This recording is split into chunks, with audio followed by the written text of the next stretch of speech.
ఒకసారి అతిథులు పరిచయం చేద్దాం. కేఎస్ ప్రసాద్ గారు ప్రముఖ విశ్లేషకులు, శ్రీ నాగార్జున యాదవ్ గారు ఏపీడబ్ల్యూఐడిసి చైర్మన్, అలాగే వేండ్ర వెంకటస్వామి గారు గౌడ శెట్టిపల్లి సంఘం అధ్యక్షులు. ఇప్పుడు ఒకసారి వీడియోలు చూసిన తర్వాత మనం చర్చలోకి వెళ్దాం. చర్చలోకి వెళ్ళే ముందు ఒక బ్రేక్ తీసుకుందాం. ముందు వీడియోలు చూసిన తర్వాత బ్రేక్ తీసుకుందాం.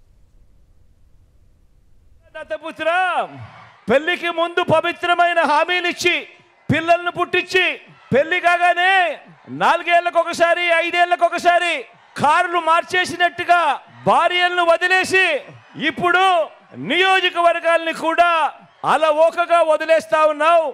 ఏం మనిషివయ్యా నువ్వు అని చెప్పి ఆయనను అడిగా. అందుకే దత్తపుత్రుల్లో కూడా ఈ మధ్య కాలంలో బీపీ బాగా కనిపిస్తూ ఉంటుంది. అయ్యా దత్తపుత్ర, ఒకసారి చేస్తే పొరపాటు, మళ్ళీ మళ్ళీ చేస్తే దాన్ని అలవాటు అంటారయ్యా దత్తపుత్ర. పవిత్రమైన సాంప్రదాయాన్ని నడి రోడ్డు మీదకి తీసుకురావడము, ఆడవాళ్ళ జీవితాలను చులకనగా చూపించడము ఘోరమైన తప్పు కాదా అని అడుగుతా ఉన్నాను. ఇది నేను అడిగితే తప్పు అట. నిన్ను చూసి ఇదే తప్పు ప్రతి ఒక్కరూ కూడా చేయడం మొదలు పెడితే, ఇలా 5 ఏళ్లకు ఒకసారి 4 ఏళ్లకు ఒకసారి భార్యలను మార్చడం మొదలు పెడితే అక్క చెల్లెమ్మలు బ్రతుకులేం కావాలి అని కనీసం ఆలోచన కూడా చేయని ఈ పెద్ద మనిషిని నువ్వు చేస్తా ఉన్నది తప్పు కదయ్యా అని అంటే చాలు, ఆ పెద్ద మనిషిలో కూడా బీపీ విపరీతంగా పెరిగిపోతుంది. ఇలా ఇలా ఇలా ఊగిపోతూ ఉంటాడు. చేతులు ఊపేస్తాడు, కాళ్ళు ఊపేస్తాడు, తల ఊపేస్తాడు, అన్నీ ఊపేస్తాడు. ఆయన బీపీని అసలు తట్టుకోలేము.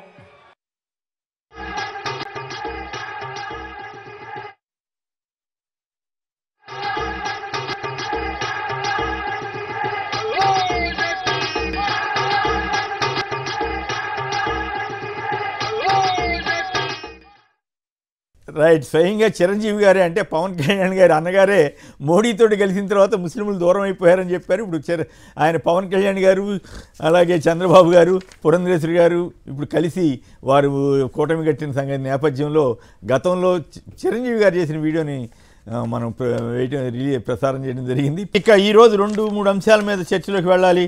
సో ప్రధానంగా చంద్రబాబు బోగస్ రిపోర్టు, తన ప్రోగ్రెస్ రిపోర్ట్ అంటూ ముఖ్యమంత్రి జగన్ గారు చేసిన ప్రసంగం, అలాగే అందులోనే పవన్ కళ్యాణ్ గారికి బీపీ ఎందుకు వస్తోంది అనే పాయింట్ మీద చాలా ఆసక్తికరమైనటువంటి వ్యాఖ్యలు చేశారు ముఖ్యమంత్రి గారు. నిజంగానే పవన్ కళ్యాణ్ గారు కూడా బీపీ వచ్చినాడు, ఆ తోకటం ఏందో ఆ గంతులేయటం ఏందో అర్థం కావట్లేదు. అసలు రాజకీయాల్లో అంతా ఎప్పుడన్నా ఒకసారి అంటే పర్వాలేదు, కానీ ఎక్కడ పెడితే అక్కడ అదే తోకటం ఏందో ఆ గోలేందో తెలియదు. సో వీటి మీద మాట్లాడదాం. అలాగే సర్వేల గురించి కూడా ఇవాళ బహుశా రేపటి నుంచి ఇవ్వకూడదా సర్వేలు, నాకు గుర్తులేదు. బహుశా అందుకని ఎక్కువ సర్వేలన్నీ వచ్చేసాయి. వాటిలో అత్యధిక సర్వేలు వైసీపీకి అధికారంలోకి వస్తాయని వస్తే 1-2 సర్వేలు వ్యతిరేకంగా కూడా ఇచ్చాయి. సో దాని మీద కూడా వెళ్దాం.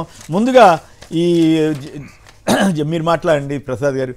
ఈ జగన్ గారి ప్రోగ్రెస్ రిపోర్టు, వాటర్ లెవెల్ కానీ అన్ని అభివృద్ధి కార్యక్రమాలు చెప్పారు, అలాగే సంక్షేమ కార్యక్రమాలు చెప్పారు. మరోవైపు పవన్ కళ్యాణ్ గారి తూగుడు ఏది, ఆయన ఏమన్నాడు, ఆయన బీపీ రావటం, దత్తపుత్రుడు కార్లు భార్యలను మార్చినట్లుగా నియోజకవర్గాలు మార్చారంటూ ఆయన తూగుతున్నట్లుగానే మనకి వీడియో కూడా దొరికింది. అదో తమాషాగా ఉంది. మీరేమంటారు సార్? ఒకటి ముందుగా సాక్షి ప్రేక్షకులకు నమస్కారం, అలాగే ప్యానెల్లోని పెద్దలకి మీకు కూడా నమస్కారం సార్. ప్రతి 5 సంవత్సరాలకి ఒక ప్రభుత్వం తను చేసిన పనికి నాకు నెక్స్ట్ ఎలక్షన్స్కి వెళ్ళడానికి హక్కు అర్హత ఉందా లేదా అన్నది this the first ever time in the history of independence తర్వాత ఫస్ట్ టైం ఈ ప్రభుత్వం పరంగా జరుగుతుంది సార్. ఎందుకంటే ప్రతిదానికి ఒక కంపారిజన్ ఉంది. గత ప్రభుత్వం పెట్టుబడులు ఏవో తెచ్చి తెరబడిపోయామంటే 32,803 కోట్లు తెస్తే ఈ ప్రభుత్వం 1,103 కోట్లు తీసుకొచ్చింది. అలాగే పెద్ద పరిశ్రమలు 35 వాళ్ళు తీసుకొస్తే ఈ ప్రభుత్వం 152 పరిశ్రమలు తెచ్చింది. అలాగే చిన్న పరిశ్రమలు 42,448 పరిశ్రమలు ఆ ప్రభుత్వం తీసుకొస్తే ఈ ప్రభుత్వం 4,19,882 పరిశ్రమలు తీసుకొచ్చింది. అలాగే ఉద్యోగాలు 5 లక్షల ఉద్యోగాలు వాళ్ళు కల్పించారు ప్రత్యక్షంగా పరోక్షంగా అనుకుంటే ఈ ప్రభుత్వం 16,63,567 ఉద్యోగాలు కల్పించింది సార్. అలాగే పోర్ట్లు శూన్యం. ఈ ప్రభుత్వం 4 పోర్ట్లు ప్రోగ్రెస్ రిపోర్ట్ ఎలా ఉందో అందరికీ తెలుసు. ఈ ప్రభుత్వ ఆయంలో 17 మెడికల్ కాలేజీలు వచ్చాయి, ఆ ప్రభుత్వంలో అసలు శూన్యం. ఫిషింగ్ హార్బర్లో ఒక 10, ఆ ప్రభుత్వ ఆయంలో శూన్యం. అలాగే సచివాలయాలు 15,615, ఆ ప్రభుత్వ ఆయంలో శూన్యం. రైతు భరోసా కేంద్రాలు 10,347, ఆ ప్రభుత్వంలో శూన్యం. సో అంచేత ఈ కంపారిటివ్ స్టేట్మెంట్లో ప్రభుత్వ పరంగా మొత్తుకుంటున్నారు ఆ భౌగోళీశాలలోడు, ఆ పచ్చలోడును, ఆ పేపర్లు వేసేవాడు, పెట్రోల్ బంకోడును. And apart from all that కొంతమంది ఓదరగొట్టే ఛానల్లో కూడా పౌడర్ డబ్బా వాడితో సైతం వీళ్ళు మాట్లాడుతున్నారు. డబ్బానా sir full TV channel, okay, full powder వేసుకుని కూర్చుంటాడు. వాడికి అసలు ఏమీ తెలియదు. ఎవడిచ్చాడు ఆ జర్నలిజం పట్టాడు, దండం పెట్టాలి నిజంగా. మేకప్ చేసుకోవాలి కదా సార్. మేకప్ ఓకే సార్, కానీ పౌడర్లోనే నిజాలు దాకిపోతే బయటికి రావట్లే, అన్నీ అబద్ధాలే. ఓకే, నేను ఎందుకు చెప్తున్నానంటే సార్, ఇప్పుడు మన కళ్ళ ముందు ఎంత కాదన్నా గ్రామ స్వరాజ్యం అనే మహానుభావుని October 2, 31 ఆయన గౌరవాలు, ఆయన మీద నివాళులు అర్పించడాలు కాదు కదా. ఒక మనిషి ఒక స్వతంత్ర పోరాటంలో ఆయన అనుకున్న కళల్ని సాధికారత 75 సంవత్సరాల తర్వాత ఒకటి సాధిస్తే వాడు చిన్నపిల్లడైతే ఇలా ఆక్రోశం తట్టుకోలేక సస్తుంటే ఏం చేయాలి సార్? ఇప్పుడు పుత్రోత్సాహం తండ్రికి అన్నది ఇప్పుడు చదువుకున్నాం మనం. ఇప్పుడు మనకు తండ్రి స్థానంలో ఉన్న ఒక ముఖ్యమంత్రి ఈరోజు ఇన్నాళ్ళకి ఎస్ ఇది గ్రామ లెవెల్లో 2200 మంది ప్రజ ఉన్న దగ్గర ప్రతి ఒక్కరిని అడ్రస్ చేసిన ఉదంతం in the history of independence నేను ఈరోజు దాకా చూడలే. ఇవేమి అభివృద్ధి కాదన్నట్టు చంద్రబాబు గారు, పవన్ కళ్యాణ్, రామోజీరావు, రాధాకృష్ణ వీళ్ళంతా ఎందుకు గగ్గోలు పెడుతుంటారు? ఇదే అసలు అభివృద్ధే కాదా వాళ్ళ దృష్టిలో? సార్ మీ దగ్గర ఉన్నది నా దగ్గర లేకపోతే కుళ్ళు అన్నది లోపటి నుంచి బడభాగ్యంలో వస్తుంది, ఏదో రకంగా బురదేయటం. అదే ఇప్పుడు బయట నుంచి ఇప్పుడు మనం పొద్దునే దీనికి వెళ్ళాం అనుకోండి సార్, నేను అంటుంది ఏంటంటే ఇప్పుడు ఒక బురద జల్లే కార్యక్రమంలో లోపట ఉన్న చెత్త బయటకు తీసే కార్యక్రమమే తప్ప, ఎందుకంటే 14 ఏళ్ళ ముఖ్యమంత్రి, 14 సంవత్సరాలు, 42 సంవత్సరాల పార్టీ లెగసీ ఇవన్నీ చెప్తుంది దగ్గర వెనక్కి చూస్తే శూన్యం అగాధం.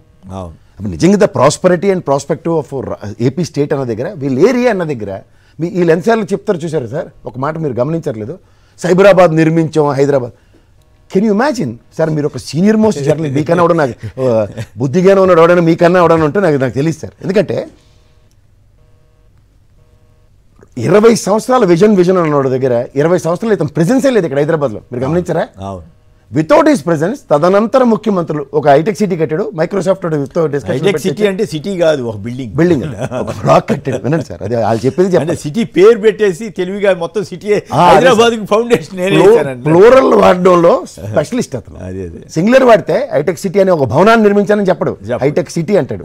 అలాగే మైక్రోసాఫ్ట్ అధినేతతో టీ కాఫీలు అంటాడు, బిల్డింగ్ కట్టానంటాడు, very good. And ISB centre పెట్టాడు. ఈ తర్వాత జరిగిన విప్లవాత్మకమైన అభివృద్ధిలో ఇతని ప్రెజెన్సే లేదు. ఇతని పార్టీని కనీస పరిగణలేదు హైదరాబాద్, అంటే I mean in the state of తెలంగాణలో ఇవాళ విడిపోయిన రాష్ట్రంలో విడిపోక మునుపు కూడా వీళ్ళ ప్రెజెన్సే లేదు. వితౌట్ దేర్ ప్రెజెన్స్ అలా అయితే నా ప్రకారం అయితే, మీ ప్రకారం మీ అనుభవంలో చెప్పాలంటే నగర మేయర్ శాశ్వత పథకం కింద తెలుగుదేశం వాడే ఉన్నది. ఇది ఎప్పుడు సైబరాబాద్లో అయితే అనర్గళంగా వాళ్ళే తెలుగుదేశం బిల్డింగ్ కట్టిన మాట నిజం. అంతకుముందు రాజీవ్ గాంధీ ఫౌండేషన్ వేసిన మాట నిజం. ఆ తర్వాత రాజశేఖర రెడ్డి గారి హయాంలో అందుకుని ఫైనాన్షియల్ డిస్ట్రిక్ట్ ఏరియా, నేను 5 సార్లు ఆ సిబిఐ వాళ్ళతో కూడా అంట, ఇంత అన్యాయమా, ఫైనాన్షియల్ డిస్ట్రిక్ట్ని అంత అద్భుతంగా తయారు చేసిన బీపీ ఆచార్యని అరెస్ట్ చేస్తారంటే తప్పని ఒక ఆఫీసర్ నాతో ఒప్పుకున్నాడు. నాట్ ఓన్లీ దట్ సార్, నేను ఇక్కడ రాజశేఖర రెడ్డి గారి ముఖ్యమంత్రి, నేను ఇక్కడ పుట్టి పెరిగిన చదువు రీత్యా ఆంధ్ర యూనివర్సిటీకి పోయినాం కదా సార్. ఇక్కడ వాస్తవానికి ఈ పరిసర ప్రాంతాల్లో మీరు గమనిస్తే కొండలను పిండి చేసిన ఉద్దండులు రాజశేఖర రెడ్డి. ఆ క్రెడిట్ అంతా తీసుకుందాం అన్న నేపథ్యంలో అందుకే సార్ వెనక్కి తిరిగి ముందుకు వెళ్ళేసరికల్లా ఇక్కడ హైదరాబాద్ హైటెక్ సిటీ అని కథలు చెప్పడమే తప్ప ఆంధ్రప్రదేశ్కి నువ్వేం చేసావు అన్నది ఈ రోజుకి చెప్పుకోవాలని నిస్సహాయ స్థితిలో ఉన్నారు. ఈ నిస్సహాయ స్థితిని కవర్ చేయడానికి 25 సార్లు ఈ అబద్ధాలు చెప్పడం, ఈ అబద్ధాలు. తర్వాత దీనికి తోడు పోర్టులు కట్టావంటే దానికి సమాధానం రాదు, ఫిషింగ్ హార్బర్లు కట్టావంటే దానికి సమాధానం రాదు. ఇవన్నీ నిన్న మరి ఈనాడు వాళ్ళు ఆక్వా యూనివర్సిటీ పెట్టారు కానీ బిల్డింగ్ కట్టలేదంట. అదేంటండి? ఇప్పుడు అదే విభజన హామీల్లో తీసుకొచ్చిన యూనివర్సిటీలు, గిరిజన యూనివర్సిటీలు అన్నీ అప్పుడు ఆయనలో పెట్టినవన్నీ అద్దె భవనాల్లో పెడితే వీళ్ళకి నష్టం లేదు. కానీ ఇప్పటికి కూడా శాశ్వత ప్రయోజనం ఉన్న దగ్గర ఇప్పుడు ఉద్దానంకి ఆ పవన్ కళ్యాణ్ ఊగిపోతున్నాడు, దేనికి ఊగుతున్నాడు ఒకసారి కనుక్కోమనండి. ఉద్దానంకి 4 డయాలసిస్ సెంటర్లు అక్కడ పెట్టాడు సార్ రూముల్లో. ఇవాళ దానికి శాశ్వత పరిష్కారాలు ఇస్తున్న ఈ ముఖ్యమంత్రి ఎందుకు కనబట్టలేదు? నేను అది చూసిన తర్వాత నాకు జగన్ గారి మీద బాగా గౌరవం పెరిగిందండి. ఖచ్చితంగా ఈ రాష్ట్రానికి ఈయన ఉపయోగపడతాడు, ఈయన అనుకుంటే చేసేస్తాడు అనే నమ్మకం అయితే నాకు. సార్ మీకు రామాయణపట్నం పోర్టు చూసిన తర్వాత, మీకు పోర్టులు చూశారు సార్, నేను మచిలీపట్నం పోర్టు, రామాయణపట్నం పోర్టు కూడా చూసుకుని వచ్చినాను. మీకు చిన్న విషయం చెప్తా సార్, ఒక డయాలసిస్ సెంటర్ ఒకటి పెట్టి కూర్చోలేదు సార్ ఆయన. శాశ్వత పథకం కింద ఒక హాస్పిటల్ కట్టి వాటర్ స్కీమ్ లో మొత్తం ప్యూరిఫైడ్ వాటర్ నగరం అంతా సప్లై చేసి 800 గ్రామాలకి మొత్తం 800 గ్రామాలకి సప్లై చేస్తుంది. దాంట్లో శాశ్వత పరిష్కారం సార్, ఇంకా ఫ్లోరసిన్ బాధితులు ఉండరు, దాని గురించి మాట్లాడరు. ఎందుకంటే ఇతను చేయలేకపోయింది. ఇక్కడ ఒక పాయింట్ అండి, 2.5 లక్షల కోట్లు అప్పు తీసుకొచ్చారు కదా చంద్రబాబు గారి టైంలో. పలాంది చేసామని ఎందుకు చెప్పలేకపోతున్నారు? ఇక్కడ జగన్ గారేమో స్వయంగా ఇదిగో ఇది హ్యూమన్ డెవలప్మెంట్, నేను ఇంతమందికి ఇట్లా డైరెక్ట్గా వేశాను అని ఆయన మొత్తం వివరాలు ఇవ్వగలుగుతారు. ఈయన ఎందుకు ఇవ్వలేకపోతున్నాడు? ఆ డబ్బంతా ఏమైందని మరీ అన్యాయంగా మాట్లాడుతున్నారు సార్. రాజమౌళి అన్ని గ్రాఫిక్స్ ఉంటాయి సార్, మీకు ఆ నిమిషం తాత్కాలికంగా కనబడతాయి, మిగిలినంతా స్వాహా. ఇప్పుడు మీకు ఈ టెక్ త్రూగా చేసిన స్కిల్ డెవలప్మెంట్ స్కామ్ తెలీదా? ఇన్నర్ రింగ్ రోడ్లో ఇవన్నీ సత్శీలుళ్ళ ఇవాళ బయట ఉండి పకోడీ కబుర్లు చెప్పడం కాదు కదా. ఒక్కసారి నేర నిరూపణ జరిగిన తర్వాత ఇతను ఏంటో ప్రజలకు తెలుస్తాయి. ఓకే, ఒక 2 రోజులు ఉపయోగపడి పవన్ కళ్యాణ్ గారు బీపీ తెచ్చుకుంటున్నాడని భలే సరదాగా ఉంది. చదవటానికి పక్కన మేము ఆయన ఉపన్యాసించడానికి ఇచ్చారు కదా జగన్ గారు. నాకేదో ఆ వీడియో దొరికితే వేసాము. ఆ పవన్ కళ్యాణ్ గారికి ఎందుకంత బీపీ వస్తుంది, నిజంగానే ఏవో తెగ గంతులేసేస్తున్నాడు. వాళ్ళు కూడా సినిమా వాళ్ళకి ఏంటంటే ఒక పెద్ద problem, live in false illusion. కార్వాన్లో దిగుతారు, మళ్ళీ ఏసీలో తీసుకొని వస్తారు, అది ఫారం కోడ్ ఉంటుందండి. అలాగా ఒక్కరోజు ఎండకు వస్తే కమిలిపోయి పోయాడు. ఇప్పుడు ఏంటంటే నెక్స్ట్ షూటింగ్ గ్యాప్ అనుకుంటాడు ఇతను. అంటే క్లైమాక్స్, ఇంకా ఎలక్షన్స్ అంటే క్లైమాక్స్, ఇంకా ఫైట్లో విలన్ కొట్టేవచ్చు. వాళ్ళ ప్రాస్పెక్ట్లో జగన్మోహన్ రెడ్డి గారు అడుగుతుందండి, నేను 4 భార్యలు కార్లు నియోజకవర్గాలు మారుస్తున్నాడంటే ఆయన బీపీ వస్తుందని అంటున్నాడు. నిజాలు ఎవరికి ఒప్పుకోలేదు. గులివింద గింజ సామెతే, గులివింద గింజకి వెనకాల నలుపు ఉందంటే అది ఒప్పుకోదు, ఎర్రగా పైన ఉన్నాను కదా అన్నదే చెప్తారు. అంటే నా జుత్తు ఎగురుతుంది అది చూడరా, కళ్ళు కనబడపోయినా సత్వరం కాలు చోటు జేబులో పెట్టుకుని మాట్లాడుతున్నాను గమనించరా, ఇలాంటివన్నీ మాట్లాడితే నచ్చుతుంది వాళ్ళకి. మీకు వాళ్ళ జయము చంద్రన్న భజన పాట ఉంటుంది చూస్తారు సార్, దానికి లిరిక్స్ రాసి అదే చదువుతున్న వాళ్ళు చుట్టూ ఉంటారు. వాళ్ళకి వాళ్ళ తత్వం తప్ప ఇంకెవరి తత్వం వాళ్ళకి అర్థం కాదు. సో ప్రతి జనం మహిళల్ని ఈ రకంగా అన్యాయం చేశాడు పవన్ కళ్యాణ్ అన్నది మరి ఆయన అభిమానులు కానీ మహిళలు కానీ అసలు చూడరు, ఆలోచించరా? ఎందుకు అభిమానం ఉంటే ఇక ఇష్టం వచ్చినట్టు మద్దతు ఇవ్వటం ఇట్లాంటి తప్పులు పట్టు. మీకు మాట చెప్పనా సార్, ప్రజలు చాలా విజ్ఞులు సార్. నున్న గుండు గీసి 2 సార్లు 2 స్థానాల్లోనూ గమ్మునుండ్రా బాబు అని కూర్చోబెట్టారు. ఈ తర్వాత మళ్ళీ తగుదనమా అని పెద్ద మొత్తం ఇదిలో వస్తుంటే ఏం చేస్తారు వాళ్ళు? సార్ చెప్తారు సమాధానం. ఇప్పుడు అందుకే మీరు జగన్మోహన్ రెడ్డి గారిని don't undermine and don't underestimate. Vanga Geetha గారితో సామాజిక వర్గ పరంగాను క్షేత్రస్థాయిలో ఒక ఆడపిల్లని ఎలా పనిచేస్తుందో నమూనా కింద పెట్టాడు. అక్కడ చూస్తే బుద్ధిగా ఉన్న రాజకీయ నాయకుడు ఎవడైనా సరే ఇలా పనిచేస్తేనే మనకు అర్హత. ఫస్ట్ చూడు గుణపాఠం నేర్పడం అంటారు, అంచేత ఎల్కేజీ పాఠాల్లో లెసన్స్ నేర్పినట్టు జగన్మోహన్ రెడ్డి గారు ఇక్కడ చూడు బాబు. నిజానికి పవన్ కళ్యాణ్ గారికి కాదు, పవన్ కళ్యాణ్ గారికి సంబంధించి ఇప్పుడే గతంలో వాళ్ళు తిట్టుండొచ్చు లోకేష్ గారు వీళ్ళు, ఇప్పుడు పవన్ కళ్యాణ్ గురించి ఏదైనా మాట్లాడితే చంద్రబాబు గారికి కూడా కోపం వస్తుంటుంది, ఆయన కూడా ఏదేదో మాట్లాడేస్తుంటాడు జగన్ తిడతా. ఇప్పుడు ఈయనకైతే మనుషులు రారు. పాదయాత్ర అంటే ఏంటో చూపించాడు ఒకసారి, ఆ గంగాలో యాత్ర చేస్తే ఏమైంది? ఇప్పుడు మీకు రాజకీయాలు అండ్ సినిమాలు అన్న 2 ఉంటాయి సార్. ఆ చైతన్య కృష్ణ నా ఫ్యామిలీ నుంచి ఒకటి సినిమా ప్రాణాలకు తెగించి హీరో కింద వచ్చినవాడు, సినిమాల్లో ఎలా పనికి రాకుండా ఉన్నాడు, అలాగే రాజకీయాల్లో కూడా లోకేష్ లాంటి పనికి రాకుండా ఉన్న దగ్గర ఒక ఆచ్ఛేదన పవన్ కళ్యాణ్తో జనాలు తీసుకొచ్చి కార్యక్రమాన్ని రక్తి కట్టించే కార్యక్రమానికి తెరలేపారు. వీళ్ళు రాజకీయాలకి సినిమాలకి 2 పరకలు. రామారావు గారు ఏం పాపం చేశారు? ఎవరికి నోరు తిరగదు ఆ కుటుంబం. నోరు తిరగని దౌర్భాగ్యానికి పద్యాలు పాటలు పబ్బం గడుపుకుంటూ మొత్తానికి బాలకృష్ణ అయితే నెట్టుకుని వస్తున్నాడు. వీళ్ళకైతే బబరాజమానం బజిగోవిందం అంటారు, మీకు తెలియదు ఏముంది. ఈ బబరాజమానం బజిగోవిందంతో పక్కన పార్క్ కట్టారు సార్, ఎన్టీఆర్ భవన్ పక్కన, తెలుగుదేశం ఆఫీస్ పక్కన. అక్కడ వెళ్ళి ఆడుకున్న వాడిని తీసుకొచ్చి రాజకీయాలు చేయించడం మొదలెట్టారు లోకేష్ గారు. సో ఆడుకునే పిల్లలు రాజకీయాలు ఏం చేస్తారు? దానికి ఉక్కిరి బిక్కిరి పక్కెళ్ళి ఆడుకొని చెప్పలేకపోయేసరి కల్లా షార్ట్ కట్ మెథడ్లో ఒక ఎమ్మెల్సీ మినిస్ట్రీ ఇచ్చిన తర్వాత ఇలాగే నాకు కూడా అవకాశం ఉంటుందని పవన్ కళ్యాణ్ వెనకాల తిరుగుతుంటాడు. మరి ఆ పవన్ కళ్యాణ్ అప్పుడే ఆయన ఎమ్మెల్సీ లోపల ఉంటుంది, బయటికి చెప్పడం ఏదో ఆస్కార్ ఇస్తారు.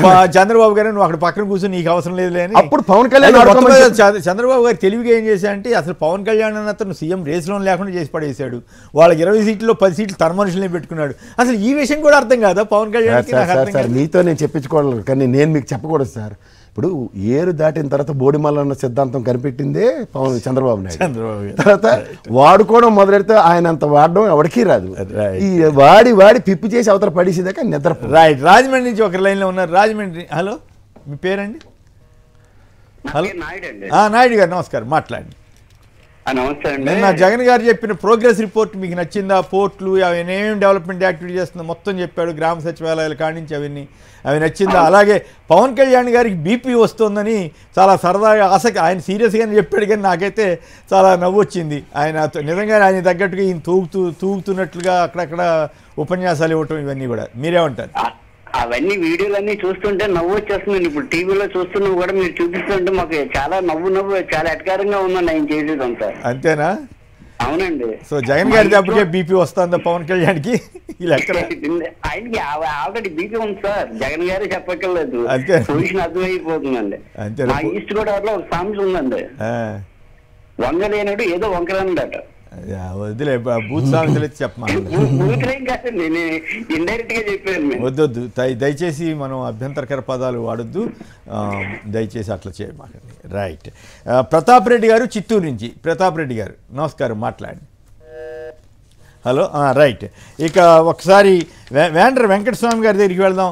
వెంకటస్వామి గారు చెప్పండి, మీ నిన్న జరిగిన సభ ఎట్లా జరిగింది, ఆయన జగన్ గారి స్పీచ్ ఎట్లా ఉంది, పవన్ కళ్యాణ్ గారికి బీపీ సంగతి ఏమిటి, ప్రజల్లో అక్కడ ఎలాంటి వాతావరణం ఉంది, మీరేమనుకుంటున్నారు ఆ ప్రాంత నరసాపురం నియోజకవర్గంలో?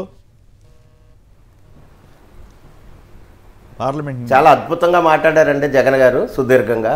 ఓకే. మరి చాలా అద్భుతంగా మాట్లాడారు జగన్ గారు. నిజంగా కూడా పవన్ కళ్యాణ్ గురించి, చంద్రబాబు నాయుడు గారి గురించి చాలా చక్కటి విశ్లేషణ చేశారండి. మరి నిజంగా కూడా పవన్ కళ్యాణ్ గారు, చంద్రబాబు నాయుడు గారు ఇద్దరూ కలిసి ఈ రాష్ట్రానికి ఏం చేద్దాం అనుకుంటున్నారో మరి నిజంగా కూడా అర్థం కాని విషయం అండి. ఎంచేతంటే స్వతంత్రం వచ్చి 75 సంవత్సరాలు అయింది సార్. 75 సంవత్సరాల్లో ఈ బీసీలకి 14 సంవత్సరాలు ముఖ్యమంత్రి చేసిన ఈయన మరి చంద్రబాబు నాయుడు గారు బీసీలకి ఏ విధమైన న్యాయం చేయలేదు. ఈ 3 జిల్లాల్లో 90కి గౌడ సెట్టిబెల్డ సోదరులకి వేళ 2 ఎంపీ 7 ఎమ్మెల్యే టిక్కెట్లు ఇచ్చారు. అంతేకాదు నిజంగా కూడా స్వతంత్రం వచ్చిన తర్వాత అట్టడుగునున్న ఈ కులాలన్నీ కూడా మరి తలెత్తుకుని ఉన్నాయంటే ఓట్లెత్తకే పరిమితం అయిపోయాం మేము. తలెత్తుకుని ఉన్నాయంటే జగన్మోహన్ రెడ్డి గారి వల్లే. నిజంగా కూడా నిన్న మీటింగ్లు చెప్తే నిజంగా కూడా పవన్ కళ్యాణ్ గారికి, చంద్రబాబు నాయుడు గారికి బీపీ వస్తుందంటే నిజంగా కూడా ఆశ్చర్యపడవలసిన అవసరం లేదు సార్. వాళ్ళు ఏం మాట్లాడుతున్నారో తెలియట్లేదు. ఆయన చెప్పినట్లు ఆయన నిలబడలేడు. ఖచ్చితంగా కూడా అతను ఏం మాట్లాడతాడో ప్రజలకు చెప్పలేడు, ప్రజెంట్ చేయలేడు. ఒకరోజు మీటింగ్కి వస్తే, 2 రోజులు మీటింగ్కి వస్తే, ఒక 10 రోజులు మళ్ళీ ఏసీ రూమ్లో ఉండాలి వాళ్ళ పరిస్థితి. నిజంగా కూడా ఏ నామినేటెడ్ పదవి బీసీలు స్వతంత్రం వచ్చిన తర్వాత ఒక ఏఎంసీ కుర్చీ అంక చూడలేని బీసీలు అందరూ కూడా సగం ఏఎంసీ పదవులు బీసీ ఎస్టీ మైనార్టీలకు ఇచ్చిన ఘనత జగన్మోహన్ రెడ్డి గారిది. ఒక సాధారణ మహిళకి గూడూరు ఉమ్మాబాలకి ఇక్కడ ఎంపీ టిక్కెట్ ఇచ్చారు. రాజమండ్రి ఓ గూడూరు శ్రీనివాస్ గారికి, ఓ సాధారణమైన వ్యక్తికి గూడూరు శ్రీనివాస్ గారికి ఎంపీ టిక్కెట్, 7 గౌడ సోదరులకి ఎమ్మెల్యే టిక్కెట్లు ఇచ్చారు. ఇంత పారదర్శకంగా కూడా అట్టడుగున్న వర్గాలందరినీ కూడా మరి ఉన్నతమైన స్థితికి మీరు కూడా ఇప్పుడు దాకా జెండాలు మోసారు. మీరు కూడా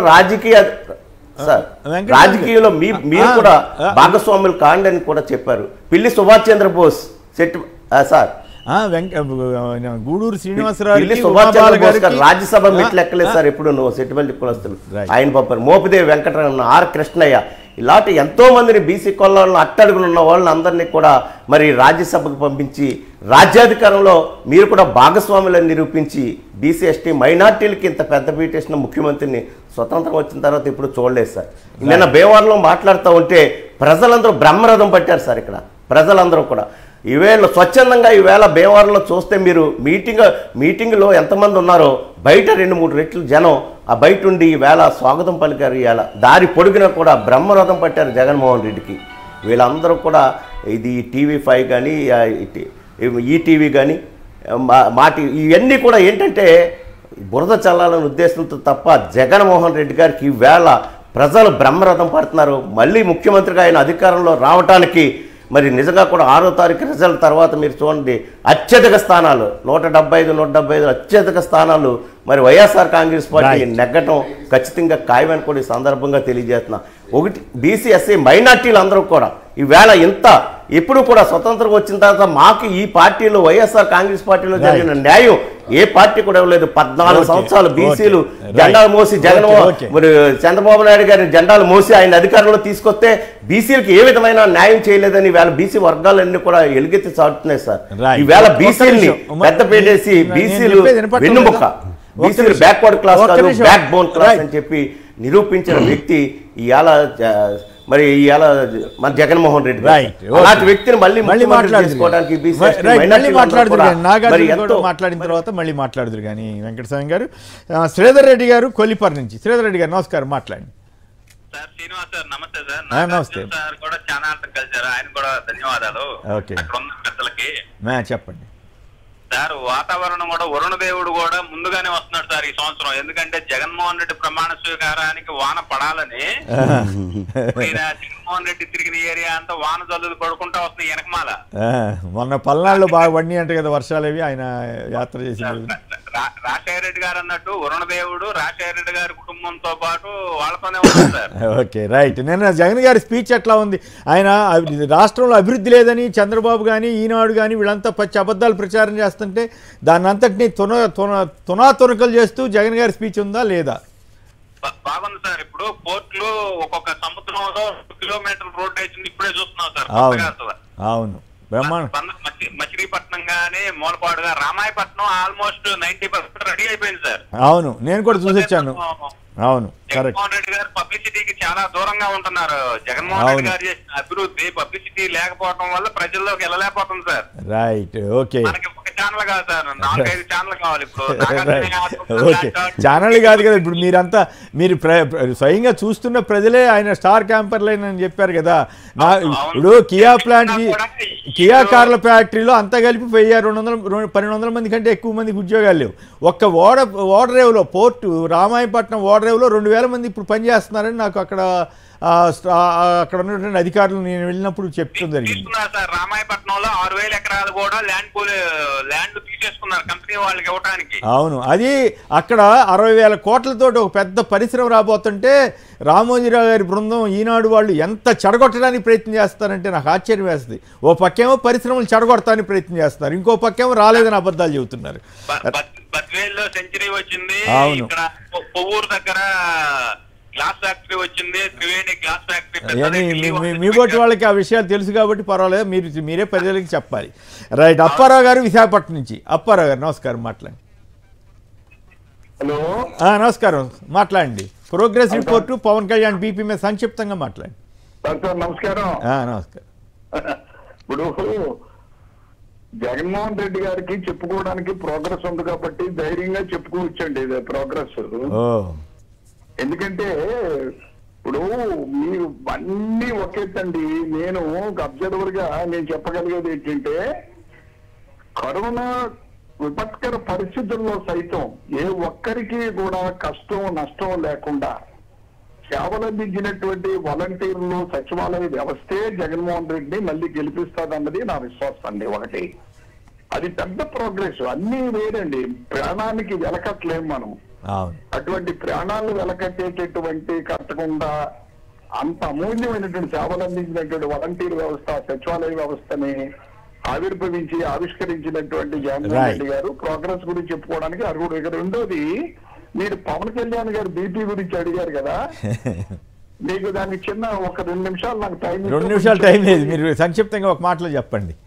నాగార్జున సంక్షిప్తంగా చెప్తాను సార్. ఒక పెద్దవాళ్ళు మీలాంటి పెద్దల ఇంట్లో పెళ్ళవుతుందట సార్. కాదు, నాకు ఒక అవకాశం ఇవ్వాలి మరి. చెప్పండి, కంప్లీట్ చేయండి. ఇప్పుడు మీలాంటి పెద్దవారి ఇంట్లో పెద్ద వివాహం, భారీ ఎత్తున వివాహం కార్యక్రమం జరుగుతుందట. ఒక ఆవిడ వెనకతల భర్తలా అడ్డు పెట్టుకుని తిరుగుతున్నాడట. తిరుగుతుంటే చిన్న మిగతా వాళ్ళందరూ కూడా, అమ్మా మీ ఆయనకి నువ్వంటే ఎంత ప్రేమ, ఎంత అభిమానం, ఎంత అనురాగం, నేను ఒక్క క్షణం కూడా వదలకుండా తిరుగుతున్నాడు, ఎంత మంచివాడు, ఎంత ఉత్తముడు నీ భర్త అని మిగతా వాళ్ళందరూ కూడా ఆట పట్టిస్తారు అన్నదట. మీ హాస్యం మీ వేళ కూడా మండిపోను, నా మీద అనురాగంతో పెరగట్లేదు, నా భర్త నా మీద అనుమానంతో తిరుగుతున్నాడు అని చెప్పిందట ఇల్లాలు.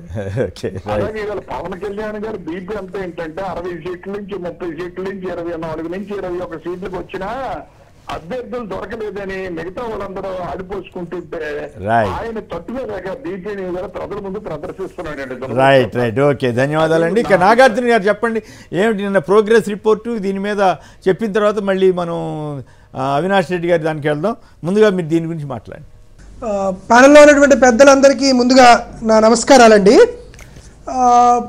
నిజంగా మీ అందరికీ ఒకటి ముందు చెప్పాలి, సహజంగా జగన్మోహన్ రెడ్డి గారి ప్రసంగాలు కాస్త వాడిగా వేడిగా ఉంటాయి.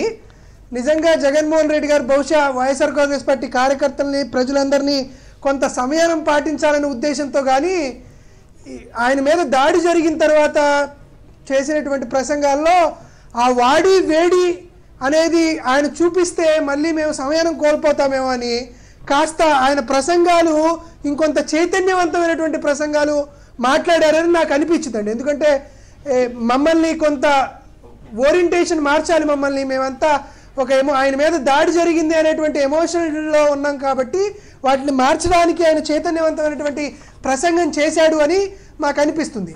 దీంట్లో ఇక్కడ పెద్దలు చాలామంది చెప్పారు కాబట్టి జగన్మోహన్ రెడ్డి గారు చేసినటువంటి అభివృద్ధి రాసుకుంటే పోతే రామాయణం, మాట్లాడుకుంటూ పోతే మహాభారతం అవుతుంది. కాబట్టి సహజంగా విద్య, వైద్య, ఆరోగ్యం, రవాణా ఇటువంటి సందర్భాలు కేవలం 3 ప్రాతిపదిక తీసుకుంటామండి. రామోజీరావు గారికి రాధాకృష్ణ గారు, నాకు తెలిసినంత వరకు మీరు చంద్రబాబు నాయుడు, పవన్ కళ్యాణ్ అంటున్నారు కానీ మాకెవరైనా ప్రతిపక్షం ఉందంటే రామోజీరావు, రాధాకృష్ణనే. చంద్రబాబు నాయుడు, పవన్ కళ్యాణ్ నథింగ్ మాకు. వారికి శక్తి లేదు, చేవలేదు, చావలేదు, వాళ్ళు నథింగ్ మాకు. కాబట్టి వాళ్ళకే చెబుతున్నా, ఆంధ్రప్రదేశ్ రాష్ట్రానికి 972 కిలోమీటర్ల తీర ప్రాంతం ఉంది. జగన్మోహన్ రెడ్డి గారు వచ్చిన తర్వాత మనం స్టార్ట్ అవుదామండి. తీర ప్రాంతం మొదటి నుంచి చివరి దాకా ప్రతి 50 కిలోమీటర్లకు ఒక చోట, ప్రతి 50 కిలోమీటర్లకు ఒక చోట జగన్మోహన్ రెడ్డి గారు పెట్టినటువంటి పోర్ట్ అన్నా ఉంటుంది, ఫిషింగ్ హార్బర్ అన్నా ఉంటుంది, ఫిష్ లైనింగ్ సెంటర్ అన్నా ఉంటుంది. అంటే 4 పోర్ట్లు, 10 fishing harbours, 6 fish lining centres ఉన్నాయి. ఇవి కేవలం జగన్మోహన్ రెడ్డి గారు పెట్టినవే. అవి పనులన్నా జరుగుతూ ఉంటాయి, పూర్తయినా ఉంటాయి. ప్రతి 50 కిలోమీటర్లకు ఒకటి. దాంతోపాటు ఇక్కడ నిర్మాణం అవుతున్నటువంటి ప్రతి దాంట్లో 18,896 కోట్ల రూపాయలతో 22 పోర్టు కనెక్టివిటీ సెంటర్కి సంబంధించినటువంటి పనులు జరుగుతున్నాయి. ఇది జగన్మోహన్ రెడ్డి గారికి సంబంధించిన 5 ఏళ్ల పరిపాలనలోనే. దాంతోపాటు జగన్మోహన్ రెడ్డి గారు వచ్చిన తర్వాత ఈ 5 ఏళ్లలోనే 1,23,000 కోట్ల రూపాయల కార్యకలాపాలు ప్రతి ఇయర్ జరుగుతుంది. 113 ప్రాజెక్టులు జరుగుతున్నాయి, దాంట్లో 36 ప్రాజెక్టులు కంప్లీట్ అయినాయి. ఇది జగన్మోహన్ రెడ్డి గారు పరిపాలన చేసినటువంటి 5 ఏళ్లకు సంబంధించి పోర్టులకు సంబంధించిన విషయమే. దీని మీద ప్రతిపక్ష నాయకులైనటువంటి రామోజీరావు గారికి, రాధాకృష్ణ గారికి సవాల్ విసురుతున్నా, ఎప్పుడన్నా రావచ్చు. దాంతోపాటు ఈసారి ఓటు వేసేటువంటి ఓటర్లకి, ప్రజలకు ఒక విజ్ఞప్తి చేస్తున్నానండి. 2019లో మీరు ఓట్లు వేయడానికి దగ్గరలో ఉన్నటువంటి పోలింగ్ కేంద్రం అయినటువంటి గవర్నమెంట్ స్కూల్కి వెళ్తున్నారు లేదా అంగన్వాడీ సెంటర్కి వెళ్తున్నారు.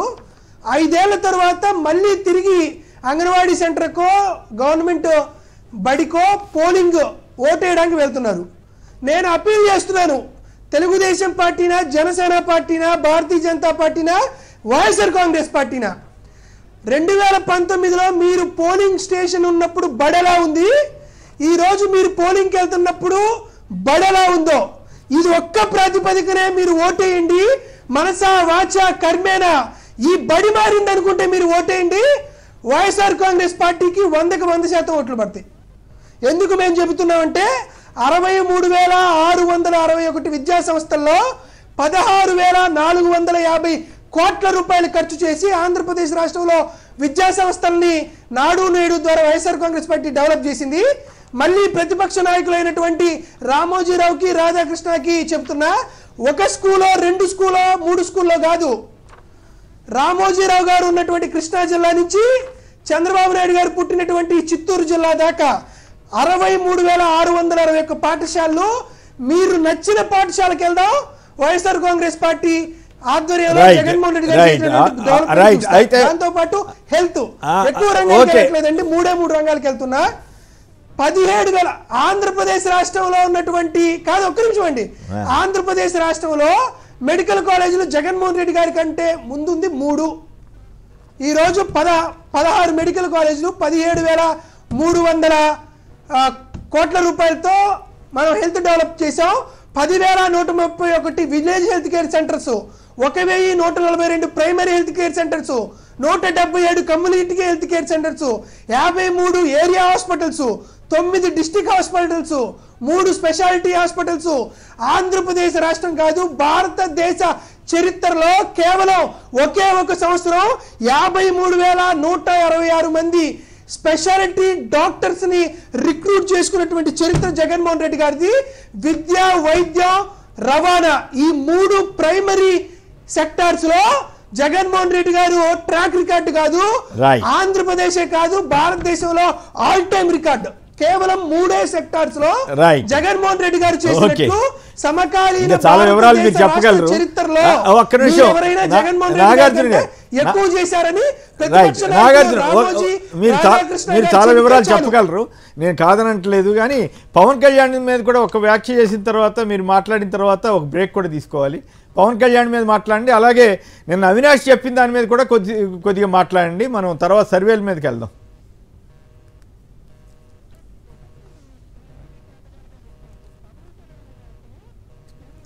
సార్ ఒకటి మీ అందరికి కేటగిరీగా చెప్తున్నానండి. పవన్ కళ్యాణ్ అనే అతను కేవలం ఇందాక అన్న చెప్పినట్లు తను ఓన్లీ ఒక ఆర్టిస్ట్ అండి. తనకు కావాల్సిన మామూలుగా మనం సినిమా అట్టర్ ఫ్లాప్ అయిన సినిమాకి మొదటి రోజు వచ్చి సినిమా సూపర్ హిట్ అయిందని చెప్తారు. అట్టర్ ఫ్లాప్ అయిన తర్వాత ఆ సినిమా మీద అది అట్టర్ ఫ్లాప్ అయిందని తెలిసి కూడా రెండో సినిమా వచ్చినప్పుడు కూడా అదే స్థాయిలో పొగుడుతూ ఉంటారు.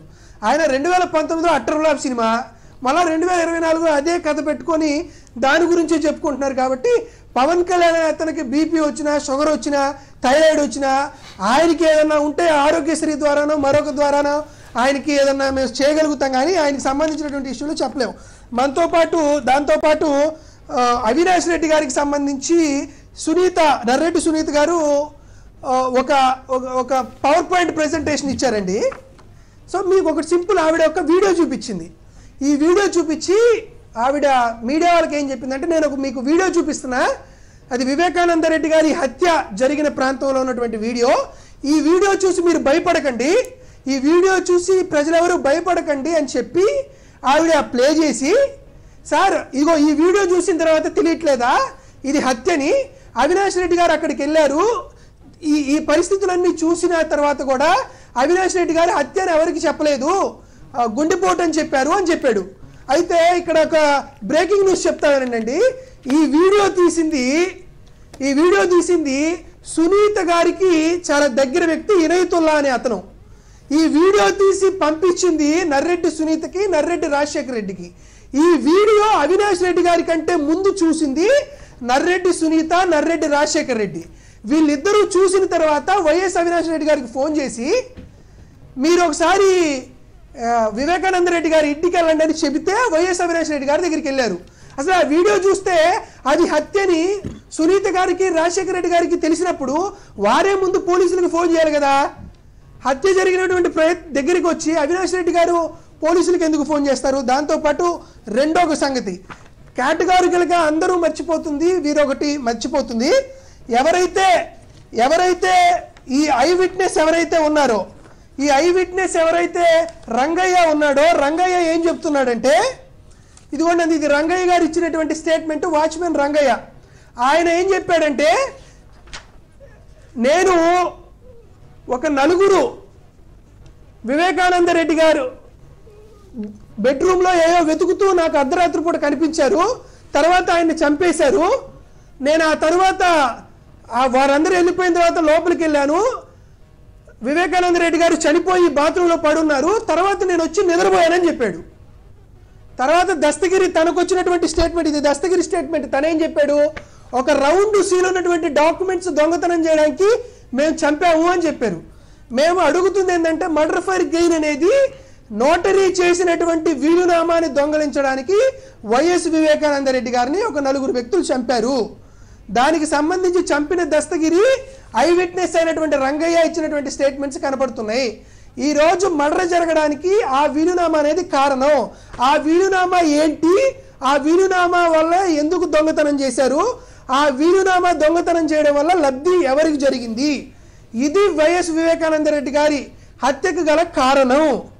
సో వివేకానంద రెడ్డి గారు తన రెండవ భార్యకి తనకు వచ్చినటువంటి ఆస్తిలో వాటా ఇవ్వడానికి మాత్రమే ఇది జరిగిందని స్పష్టంగా అర్థమవుతుంది. మాకు ఆ వీలునామా సంగతి గురించి చెప్పమంటే వాళ్ళొకరు వచ్చి రక్తపు మరకలు తుడిచారు అని అవినాష్ రెడ్డి గారి మీద చెప్తున్నారు. సార్ మరొకరు చెప్తున్నారు, 285 మంది విట్నెస్లు ఉన్నారు, రక్తపు మరకలు తుడిచింది నలుగురు, ఒకరు లక్ష్మమ్మ, మరొకరు లక్ష్మీదేవి, 3 ట్యాంకర్ భాష, 4 అక్కడ ఉన్నటువంటి ప్రసాద్. ఈ నలుగురు మాత్రమే రక్తపు మరకలు తుడిచారు. ఈ నలుగురు ఇచ్చినటువంటి స్టేట్మెంట్స్ ఇవి. దీంట్లో వైఎస్ అవినాష్ రెడ్డి గారు మమ్మల్ని రక్తపు మరకలు తొడవమని చెప్పారు అని ఈ స్టేట్మెంట్స్లో లేదు. రక్తపు మరకలు తొడగడంలో వైఎస్ అవినాష్ రెడ్డి గారి పాత్ర లేదు. తుడిచిన నలుగురు చెబుతారు. ఈ నలుగురికి ఈ రోజు కూడా నెల నెల జీతం ఇస్తుంది నర్రెడ్డి సునీతే. నర్రెడ్డి సునీత గారి దగ్గర పనిచేస్తున్నటువంటి నలుగురు కూడా వైఎస్ అవినాష్ రెడ్డి గారికి అనుకూలంగానే తమ విట్నెస్లు ఉన్నాయి. కాబట్టి సునీత గారు మేము అప్పీల్ చేస్తున్నాం, మీరు డైరెక్ట్గా బహిరంగ చర్చకు ఏ రోజు వచ్చినా కూడా మేము సిద్ధంగానే ఉన్నాం. మీకు తెలుసు ఎవరు చంపారో. బిఎస్ వివేకానంద రెడ్డి గారిని చంపింది ఎవరో నర్రెడ్డి సునీత గారికి తెలుసు. వాట్సాప్ లో యాక్టివేషన్ అన్నారు. నేను మళ్ళొకసారి చెప్తున్నాను, వివేకానంద రెడ్డి గారి మర్డర్ జరగక ముందు జరిగిన తరువాత నర్రెడ్డి సునీత గారిది నారా లోకేష్ గారి ఫోన్లు సైమల్టేనియస్ గా వారి వాట్సాప్ యాక్టివేట్ లో ఉంది. కాబట్టి వాళ్ళిద్దరు మాట్లాడుకున్నారని మేము అనుకోవాలా? మర్డర్ జరిగిన తర్వాత గంగిరెడ్డి గారికి ముందు వైఎస్ సునీత ఫోన్ చేసింది, తరువాత వైఎస్ సునీత ఫోన్ చేసింది. దీనికి స్పష్టమైనటువంటి ఆధారాలు ఉన్నాయి. చేయొద్దు. ఇంకేమన్నా చర్యలు ఇంకేమన్నా ఉంటే మేము బహిరంగ చర్చకు మేము ఎప్పుడూ సిద్ధంగానే ఉన్నాం. రైట్. అంతేకాకుండా ఆశ్చర్యం కలిగించేది ఏంటంటే ఆవిడ ఐ హావ్ నో ఐడియా అంటుంది. ఏది నీ తండ్రికి పలానా అమ్మాయితో సంబంధం ఉంది కదా అంటే నో అంటుంది. ఇది చెప్పండి ప్రసాద్ గారు, ఏమిటి మీరేమంటారు? ఐ హావ్ నో ఐడియా అంటుంది. నమ్మొచ్చా సునీత గారు? నేను అవినాష్ రెడ్డి గారు అన్ని డీటెయిల్గా చెప్పాడు. దీని తర్వాత వెంటనే సర్వేల గురించి కూడా మీరు మాట్లాడాలి. అంటే ఉంటుంది, నాగార్జున చాలా డీటెయిల్గా చాలా విషయాలు చెప్పాడు. దానికి కొంచెం యాడెడే ఈ షమీం గారు ఎవరో మాకు తెలియదని చాలా బ్రహ్మాండంగా చెప్పిన మహానటి సావిత్రి గారు, వివేక రెండో భార్య ఎవరో తెలియదని చెప్పిన మహానటి సావిత్రికి తీసిపోని సునీతమ్మ గారు నిజంగా ఆవిడ సావిత్రి, సక్కుబాయి, సీతాదేవి కలిపితే ఎలా ఉంటుందో ఆవిడేనండి. అంత పతివ్రత ఆవిడ. ఎందుకు చెప్తున్నానంటే ఈ దస్తగిరి గారు ఓవర్ యాక్షన్ చేశారు, నేనే చంపేశాను, పిడిగుద్దులు గుద్దేశాను అని. మీకున్న జర్నలిజంలో మాకు అనుభవం కూడా లేదు సార్. రాయలసీమ ఫ్యాక్షన్లో ఎవడైనా సరే ఎలా నరికి చంపుతారో అందరికీ తెలుసు. కానీ ఒక ప్రొఫెషనల్ కిల్లర్ కనుక చంపితే wheel always aim for his head. మీరు వివేకానంద రెడ్డి గారి మర్డర్ కనుక చూస్తే అది షో ద పిక్చర్, నా దగ్గర కూడా ఉంది. మీరు నమ్మండి నమ్మకపోండి, తలకు మీద గాయాలు, చెయ్యి అడ్డు పెట్టుకున్నప్పుడు చెయ్యి నరకబడింది తప్ప మిగిలినవి ఏవి దెబ్బలు తగిలే. ఈ పకోడీగాలు రాసినట్టు మర్మావయాలకు దెబ్బలు తిన్నా ఇవన్నీ అబద్ధాలు. అక్కడ కూడా అబద్ధాలు రాసి అన్నీ అబద్ధాలే. ఎందుకంటే మీ దగ్గర పోస్ట్ మార్టం రిపోర్ట్ తీసుకుంటే తర్వాత షమీం ఎవరో తెలియదు కదా సార్. కానీ 31/7/2020లో సిబిఐకి ఇచ్చిన ఒక స్టేట్మెంట్లో హూ ఇస్ షమీం అన్నది సునీతమ్మ గారే ఎస్టాబ్లిష్ చేశారు. ఇక్కడ డెమోన్స్ట్రేషన్స్ ఇస్తూ నాకు తెలియదని చెప్పొచ్చు, కానీ ఏ వ్యవస్థకి చెప్పాలో ఆ వ్యవస్థకి మాత్రం బ్రహ్మాండంగా షమీం గారు ఎవరు అన్నది తెలిసింది. తర్వాత సుధాసింగ్ మేడం, ఈ రామ్ సింగ్ గడి కన్నా ముందు నేను రామ్ సింగ్ గడికి ఇప్పుడు లక్షాలు ఛాలెంజ్ చేశా, నువ్వు చేసిన 164, 167 సిఆర్పిఎస్లు తప్పు ఇన్వెస్టిగేషన్ అని. ఈ Sudha Singh madam brutal murder and robbery అనేది ఎస్టాబ్లిష్ చేసినప్పుడు, రాబరీ అని కూడా ఉంది ఎస్టాబ్లిష్ చేసిన ఆవిడ సర్వే ఏదైతే ఉందో సిబిఐ రిపోర్ట్ని పక్క పెట్టి రాంగ్ ట్రాక్లో తీసుకెళ్ళారు. ఈ మొత్తం రామ్ సింగ్ అండ్ జైస్వాల్ గారు ఇద్దరు కలిపి చేసిన ఘనకార్యం ఏంటంటే 167, 164 సిఆర్పిఎస్లు వీళ్ళకి ఆస్కవిత్వం రాసినట్టు రాసి మొత్తం సైడ్ లైన్ చేసిన తర్వాత ఈవెన్ మీరు ఆ ఉత్తరం దాచమని చెప్పారు, జ్ఞాపకం ఉందా? ఆ వంట మనిషి దగ్గర ఎందుకు దాచమన్నారు తెలుసా? ఒక హైర్ చేసిన వ్యక్తిని ఎప్పుడైతే మనం చంపమన్నామో వాడు బదులు ఈ దస్తగిరి గారు ఎందుకు ఓవర్ యాక్షన్ చేస్తున్నాడు, ఏమైనా ఒకదానికోటి మాట్లాడతాడేమో, ఆ స్వదస్తూరితో రాసిన వివేకానంద రెడ్డి గారి లెటర్ కాసేపు హైడ్ చేయమని చెప్పారు. మీకు ఇంకోటి గమనించండి, గంగిరెడ్డి, ఉమాశంకర్ రెడ్డి, దస్తగిరి, సునీల్ యాదవ్ ఈ నలుగురినే చూశాడు. 5వ వ్యక్తి ఎవడు? దీనికి నేను 2 విషయాలు మీకు చెప్పాలి సార్. ఒకటి, ఫోరెన్సిక్ డిపార్ట్మెంట్ వాళ్ళు వేలి ముద్దర్లు అందరి వీటి అలా ఇంక్లూడింగ్ అవినాష్ రెడ్డితో పాటు ఒక వ్యక్తి ఇంకా టాలీ అవ్వలేదు. వాడే వివేకానంద రెడ్డి వాడిని చంపింది. వాడి గురించి ఈరోజు ఇన్వెస్టిగేషన్ నడుస్తుంది. దీన్ని పక్కదారి పట్టిస్తూ ఇప్పుడు ఈ ఫోటోలో చూడండి, మీకు నేను చాలాసార్లు చూపించాను కూడా, తలుపులు బద్దలు కొట్టి లోపలికి వెళ్ళారు. ఈ ఫోటో చూడండి, జూమ్ చేయండి. ఎందుకంటే గంగిరెడ్డి గారు లోపలి నుంచి తలుపు తీసాడు, ఈ లోపలికి వచ్చారు అనేది అబద్ధం. ఓకే, ఇది ఎంత గట్టిగా దీన్ని బద్దలు కొట్టుకుని వెళ్ళిపోతే ఆ డోర్ ల్యాచెస్ కానీ ఈ ఫోరెన్సిక్ డిపార్ట్మెంట్లో 117 నుంచి 119 ఫోటోలు ఉన్నాయి. ఈ విషయాలు వీళ్ళు మర్చిపోయారు. రైట్. ఆ తర్వాత నాగపూరికి పంపించారు ఫింగర్ ప్రింట్స్. దాంట్లో ఒక టాలీ అవ్వని వాడి ఫింగర్ ప్రింట్ ఒకటి ఉంది. వాడే కల్ప్రిట్. వాడు కనపట్లేదు. వాడు కనిపిస్తే వాడిని ఎవడు హైర్ చేశాడో చెప్పడం matter of fact. Okay. So అప్పటిదాకా ఈయన తరఫు నుంచి అవినాష్ రెడ్డి గారని, అవినాష్ రెడ్డి గారు అమాయకంగా ప్రెస్ మీట్లు పెట్టుకుంటూ నానా బాధలు పడి చెప్పడమే మిగులుతుంది తప్ప దీనికన్నా అయితే ఇప్పుడు సునీత గారిని చంద్రబాబు గారు వాళ్ళ పొలిటికల్ ట్రాప్లో అనండి వాళ్ళ అవసరాల కోసం ఇవి మారటం దీని ఇంపాక్ట్ ఏమైనా ప్రజల మీద అది కూడా ప్రజలకు చెప్పడం చాలా సులువు. ప్రజల మీద ఇంపాక్ట్ ఎందుకంటే ఈ అబద్ధాల నిజాలని పక్కన పెడితే సునీత షర్మిల వీళ్ళు చేస్తున్నటువంటి ప్రయత్నాల వల్ల ఏమన్నా కడప జిల్లాలో ఏమన్నా ప్రభావం ఉంటుందా? ఏమీ ఉండదు సార్. ఏముండదు. ఎందుకు ఉండదంటే మీకు 2017లో ఎలక్షన్ అప్పుడు పెట్టించారు వివేకానంద రెడ్డి గారి దగ్గర 45 కోట్ల స్థిరాస్తులు ఉన్నాయి. ఆయన దగ్గర దమ్మిడి లేదన్నది అక్కడ చుట్టుపక్కల అంగల్లో వాళ్ళ దగ్గర 5,000 10,000 తీసుకుంటూ ఇటువంటి తిరగడానికి ఆయన తీసుకున్న దగ్గర 2010-11 సంవత్సరాల ముందు సునీతమ్మ వాటర్ బాటిల్ ఇచ్చుకుని వివేకానంద రెడ్డి గారి బొరమే కొట్టింది. అప్పటి నుంచి వాళ్ళిద్దరికి మాట్లాడలేవు. కానీ ఈవిడ సావిత్రి సక్కుబాయి కలిపి మొగుడిని పరిరక్షించుకోవడానికి నర్రెడ్డి రాజశేఖర రెడ్డిని నానా తిప్పల పడుతుంది. వీళ్ళకి బాధ అంతా ఏంటంటే సింపథెటిక్ గ్రౌండ్స్లో వీళ్ళు ఫ్యామిలీ నుంచి ఎవరికొకరికి ఎంపీ టికెట్ ఇచ్చేస్తారని. అవినాష్ రెడ్డి గారికి ఆల్రెడీ జగన్మోహన్ రెడ్డి గారు ఎవరైనా మాట వింటాడు? ఆయనకి బుర్రలోకి వచ్చిందంటే ఎవడ మాట ఏంటో. అవినాష్ రెడ్డి గారి ట్రాక్ రికార్డ్ 2 టర్మ్స్. ఇంకా మీకు చెప్పాలంటే 45 కోట్ల స్థిరాస్తి అన్న దగ్గర రూపాయి డబ్బులు లేవు దగ్గర. వివేకానంద రెడ్డి గారిని నా దగ్గర దాన్ని కూడా మీకు నేను ఎస్టాబ్లిష్ చేస్తా. ఒక conversation was long duration conversation ఎవరికి? నర్రెడ్డి రాజశేఖర రెడ్డికి వివేకానంద రెడ్డి గారికి. ఏమని అంటే నేను కియా మోటార్లో ఒక ఇన్వెస్ట్ చేయడానికి నాకు డబ్బులు కావాలని. ఆ conversation is the last conversation. ఆ కాన్వర్సేషన్లో డబ్బులు లేని దగ్గర అప్పులు చేసి వీళ్ళకి ఇచ్చే పరిస్థితులు ఆయన దగ్గర లేనప్పుడు ఈ ఆస్తి అంతా షమీం గారికి రాసేస్తారని ఆ నోటరీ చేసిన పేపర్లు ఎత్తుకెళ్ళిపోయారు. That is robbery. 45 లక్షల దగ్గర క్యాష్ అంటే వీళ్ళే దస్తగిరి గారి దగ్గర సీజ్ చేశారు కదా సిబిఐ వాళ్ళు. క్యాష్ అండ్ పేపర్లు సీజ్ చేశారు. అవి మరి ఆ యాంగిల్ ఎందుకు చేయట్లేదు సిబిఐ? అది సార్ మీకు మళ్ళీ చెప్తున్నాను, గౌరవ న్యాయస్థానం గౌరవ సిబిఐ ఇప్పుడు కొత్త ఇన్వెస్టిగేషన్ స్టార్ట్ చేశారు. ఇది రాకమునిపి గాబరా. ఆ జైస్వాల్ రిటైర్మెంట్ లోపల అవినాష్ రెడ్డి గారిని అరెస్ట్ చేసేస్తాను ఈ తెప్పలేగాళ్ళందరూ గబగబగలు ఆడిపోయారు కదా. సో ఇప్పుడు మీరు ఇది గమనిస్తే ఏ ఫైనాన్షియల్ ఇర్రెగ్యులారిటీస్ అన్న దగ్గర ఇక్కడ ఒక కాన్స్పిరసీని అక్కడే డ్రైవ్ చేయబడ్డారు. ఎందుకంటే రాయలసీమ మర్డర్స్ ఎప్పుడు ఆ విధంగా ఉండవు. ఫ్యాక్షన్ తగులు కానీ ఫ్యాక్షన్ మర్డర్స్ కానీ ఎలా ఉంటాయి? Right, okay. ఆ టైం తక్కువ ఉంది. ఈ సర్వేలు మీరు కూడా చాలా గ్రౌండ్లో తిరుగుతుంటారు కదా, చాలా సర్వేలు మెజారిటీ సర్వేలు in favour of YSR Congress. ఈ 1-2 సర్వేలు సీ ఓటర్ను వాళ్ళు కొంతమంది ఒకళ్ళిద్దరు మాత్రమే వ్యతిరేకంగా ఇస్తున్నారు. అవి గతంలో ఇచ్చినవే మళ్ళీ ఇచ్చినట్టు ఉంది తప్ప కొత్తగా వాళ్ళు ఏం చేసినట్టు నాకేమనిపిస్తుంది. ఒక క్వశ్చన్ చెప్తాను, మీకేమనిపిస్తుంది? నారాయణ బాగా చెప్పాడు, మాకు పేపర్లతో కాదు జగన్మోహన్ రెడ్డి గారు వర్సెస్ జగన్మోహన్ రెడ్డి గారి ఎలక్షన్ ఇది.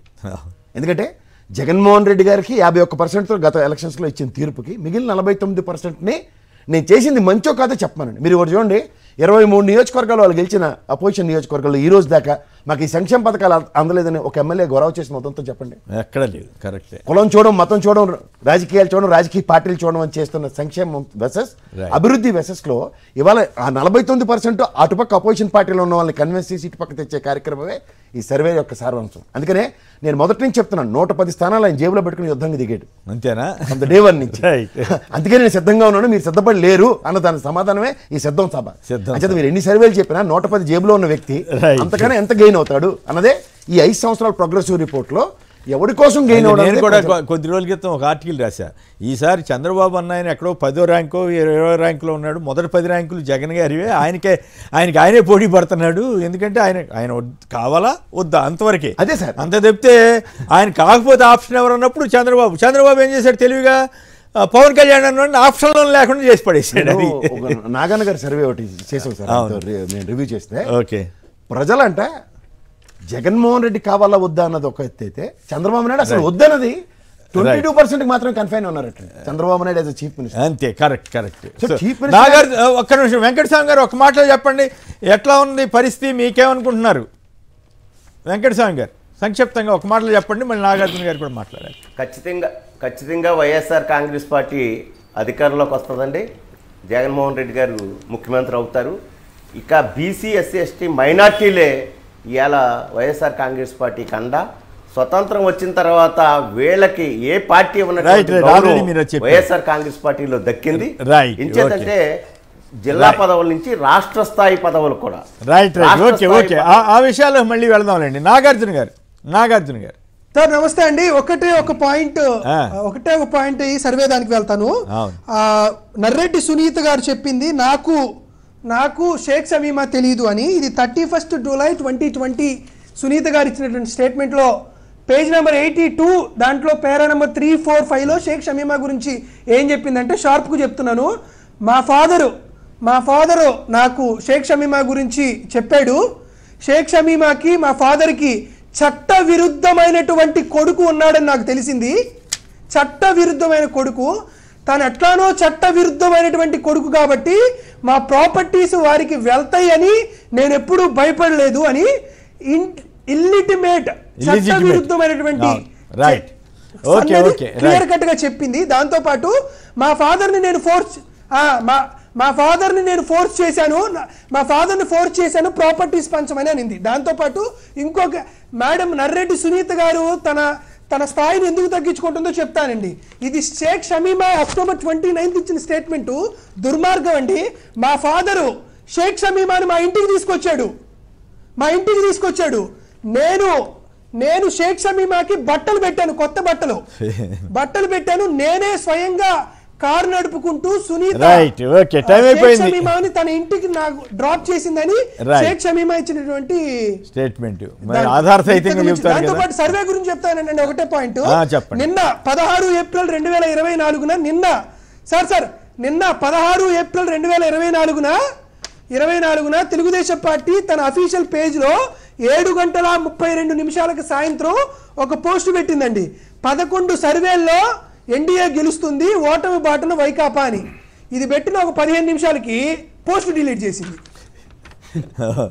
డిలీట్ చేసి తన తప్పు తను తిద్దుకున్నట్టు ఏదో చెప్పింది. ఒకటే చెప్తున్నా, ఎగ్జిట్ పోల్సా లేకపోతే ప్రీ పోలా పై పోలా, ఈ పోల్ సర్వేస్ ని వైఎస్ఆర్ కాంగ్రెస్ పార్టీ ప్రామాణికంగా తీసుకోదు. ఎగ్జిట్ పోల్స్ కాదు, ఎగ్జాక్ట్ పోలీస్ లో వైఎస్ఆర్ కాంగ్రెస్ పార్టీ గెలుస్తుంది. ఈరోజు ఒక పోల్లో మాకు వచ్చింది అని అంటే మేము భుజాలు ఎగిరేయం, రేపు ఒక పోల్లో తగ్గింది అంటే మేము నిస్పృహలకు పోం. కాబట్టి ఎగ్జాక్ట్ పోలీసులో వైఎస్ఆర్ కాంగ్రెస్ పార్టీ ప్రభంజనం వస్తుంది. 200 సీట్లలో పోటీ జరుగుతుంది. 175 + 25 వైఎస్ఆర్ కాంగ్రెస్ పార్టీ 200 సీట్లు గెలిచినా కూడా కేసర్ గారు మీలాంటి వాళ్ళు దీన్ని గెలుస్తారా గెలవరా అని మీరు అనుకోవచ్చు. గెలిచినా కూడా ప్రపంచ రికార్డు అవ్వచ్చు. ఇది నేను జనాల్లోకి వెళ్ళి చూసుకొచ్చింది కాబట్టి జగన్మోహన్ రెడ్డి గారు కొత్త చరిత్రను రాయబోతున్నారు. ఇది జూన్ 4వ తేదీన భారతదేశం చూడబోతుంది. జరగకూడదనేమి లేదు. తమిళనాడులో కరుణానిధి గారి పార్టీ ఓడిపోయినప్పుడు ఆయనను ఇంకొకళ్ళు ఇద్దరే గెలిచారు. అట్లాగే జయలలిత గారు ఓడిపోయినప్పుడు కూడా అట్లాగే జరిగింది. కాబట్టి జరగకూడదనేమి లేదు. దాదాపు 90% రిజల్ట్స్ ఒక పార్టీకి రాకూడదనేమి లేదు. బట్ ఇప్పుడు ఇక్కడ జగన్ గారి కాన్ఫిడెన్స్, లేకపోతే ఇప్పుడు నాగార్జున యాదవ్ గారు, మీరు ప్రసాద్ గారు చెప్తున్న దాని ప్రకారం ఖచ్చితంగా వైఎస్ఆర్ కాంగ్రెస్ పార్టీ అధికారంలోకి వస్తుందని అనేక సర్వే సంస్థలు, మెజారిటీ సర్వే సంస్థలు దాదాపు 10లో 9 వైఎస్ఆర్ కాంగ్రెస్ పార్టీకి అనుకూలంగా ఉన్నాయి. సో ఆ వివరాలన్నీ మళ్ళీ మనం మాట్లాడుకోవచ్చు. మరి రేపు నుంచి వస్తాయో రావు ఇవ్వకూడదు అంటున్నారు కదా సర్వేలు. మరి అందుకనే నేను ఈ పూట కూడా ఈ ప్రజలందరికీ ఈ ఖచ్చితంగా వైఎస్ఆర్ కాంగ్రెస్ పార్టీ అధికారంలోకి రాబోతోందనే అత్యధిక సర్వేలు చెబుతున్నాయనే విషయాన్ని మీ దృష్టికి తీసుకొస్తూ ఇక ప్రసాద్ గారు, నాగార్జున యాదవ్ గారు, వెంకటస్వామి గారు ముగ్గురు కూడా ధన్యవాదాలు. ఇది నేటి వార్తా విశ్లేషణ కార్యక్రమం. నమస్కారం.